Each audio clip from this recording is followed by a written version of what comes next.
Tanpa terasa kita sudah berada di penghujung bulan Ramadan. Artinya sebentar lagi kita akan meninggalkan bulan suci Ramadan. Siapapun yang memiliki iman di dalam jiwanya pasti akan merasa sedih dengan perpisahan ini. Bagaimana tidak? Bulan yang penuh berkah, penuh rahmah, dan selalu menjanjikan ampunan ini kini pergi meninggalkan. Kondisi jiwa seperti ini dirasakan betul oleh para ulama salafun saleh di penghujung Ramadan. Ibnu Rajab dalam kitabnya Lataiful Ma'arif, beliau mengatakan, mencoba menjelaskan, melukiskan perasaan tersebut. Beliau berkata, bagaimana bisa seorang mukmin tidak meneteskan air mata ketika berpisah dengan Ramadan, padahal ia tidak tahu apakah masih ada sisa umurnya untuk perjumpaan dengannya lagi. Hati orang-orang yang bertakwa mencintai bulan ini dan bersedih karena pedihnya jiwa ketika harus berpisah dengan bulan Ramadan. Wahai bulan Ramadan, mendekatlah, berderai air mata para pencintamu, berpecah hati mereka karena perihnya perpisahan denganmu. Kemudian beliau melanjutkan, Ibnu Rajab, semoga perpisahan ini mampu memadamkan api kerinduan yang membakar. Semoga masa bertaubat dan berhenti berbuat dosa mampu memperbaiki puasa dan ruh yang rusak. Semoga yang terputus dari rombongan orang-orang yang diterima amalannya dapat menyusul. Semoga tawanan dosa-dosa bisa terlepaskan. Semoga orang yang seharusnya masuk neraka bisa terbebaskan. Dan semoga rahmat Allah bagi pelaku maksiat akan menjadi hidayah taufiknya. Ikhwani rahimakumullah. Yang demikianlah kondisi ulama salaf dahulu. Mereka sadar betul bahwa dengan berlalunya Ramadan berarti secara otomatis waktu yang penuh rahmat, berkah, ampunan, dan berlipat gandanya pahala setiap kebajikan dan akan hilang meninggalkannya. Rasulullah SAW bersabda yang artinya pintu-pintu neraka jahim ditutup, setan-setan durhaka dibelenggu. Padanya lah Allah memiliki malam yang lebih baik dari 1000 bulan. Siapa yang terhalang mendapatkan kebaikannya, maka sungguh dia terhalang mendapatkan kebaikan yang banyak. Kemudian mereka lebih khawatir lagi, tidak ada garansi umur mereka dari Allah Subhanahu wa Ta'ala untuk melaksanakan puasa pada tahun yang akan datang. Tidak ada jaminan mereka bertemu kembali dengan bulan ini. Kekhawatiran ini semakin menjadi dikala ia berpikir merenungkan seluruh bentuk amaliyah Ramadannya. Apakah sudah sempurna atau belum? Kuantitas dan kualitas ibadah yang mereka lakukan belum ada jaminan dari Allah Ta'ala layak diterima ataukah tidak. Mereka sangat cemas, jangan sampai mereka hanya memperoleh seperti yang digambarkan Rasulullah SAW, yaitu berpuasa tapi tidak mendapatkan apa-apa kecuali lapar, dahaga, dan rasa capek saja.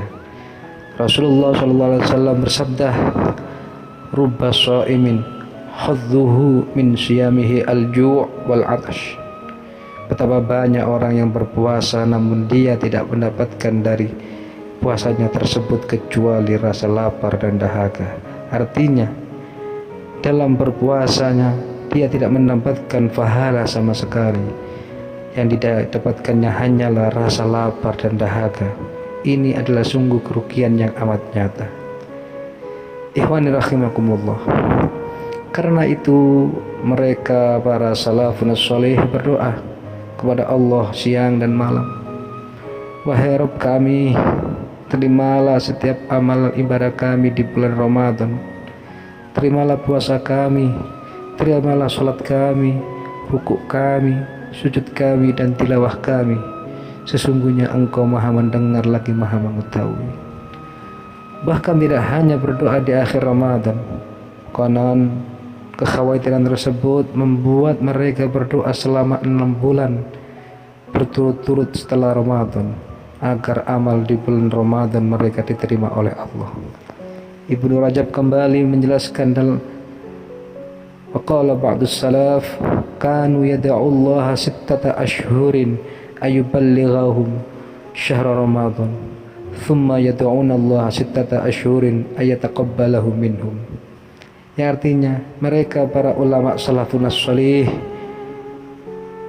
berdoa kepada Allah selama 6 bulan agar mereka disampaikan kepada bulan Ramadan. Artinya agar usia mereka bisa sampai pada bulan Ramadan dan menjalankan ibadah bulan Ramadan.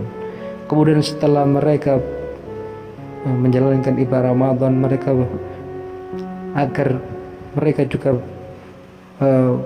berdoa selama 6 bulan setelahnya, yaitu agar diterima amal-amalnya. Ihwani rahimakumullah. Lalu bagaimana dengan diri kita ini? Bukankah amalan kita masih terlalu jauh bila harus dibandingkan dengan amalan para ulama salafun shalih? Lalu mengapa kondisi kita di penghujung Ramadan merasa aman-aman saja, di mana rasa takut, cemas, khawatir bila amal tidak diterima oleh Allah? Justru kondisi yang sangat disayangkan dan terjadi di sebagian masyarakat kita adalah ketika Ramadan hendak berlalu, sebagian mereka malah disibukkan dengan kue lebaran, baju baru, makanan enak dan sebagainya untuk menyambut hari raya. Jangankan perasaan takut atau cemas dengan amalannya di bulan Ramadan, justru mereka berbahagia dan senang ketika Ramadan pergi. Na'udzubillah tsumma na'udzubillah min dzalik. Karena itu, mari kita tingkatkan kesungguhan kita dan beramal di bulan Ramadan yang tersisa 1 hari ini. Teruslah berdoa agar supaya yang kita lakukan ini diterima oleh Allah Subhanahu wa Ta'ala dan tidak berujung sia-sia. Dan salah satu tanda diterimanya amal, kata para ulama, adalah dengan dimudahkannya kita untuk melakukan amalan baik setelahnya. Waqala ba'duhum salaf, mengatakan para sebagian ulama salaf, inna min alamati qablil hasanatu ba'daha. Tanda-tanda daripada diterimanya kebaikan amal seseorang, maka dia melakukan amal setelahnya. Maka jangan sampai kita termasuk orang-orang yang hanya beribadah mengenal bulan Ramadan saja, namun setelah Ramadan berlalu mereka sudah tidak mengenal Allah. Suatu ketika ada yang bertanya kepada Bishrul Hafi, bagaimana pendapat Anda bila ada suatu kaum di mana mereka bersungguh-sungguh melakukan ibadah di bulan Ramadan, akan tapi ketika Ramadan berakhir meninggalkan amalan tersebut? Lalu beliau berkata, bi'sal qaumul la ya'rifuna Allah illa fi Ramadan. Sejelek-jelek kaum ialah dia tidak mengetahui Allah kecuali pada bulan Ramadan. Inna lillahi wa inna ilaihi raji'un. Oleh karena itu, marilah kita memohon kepada Allah agar kita senantiasa diberikan kesungguhan, diberikan kekhusyuan dalam beribadah untuk mendekatkan diri kepada Allah, baik di dalam Ramadan maupun di luar Ramadan.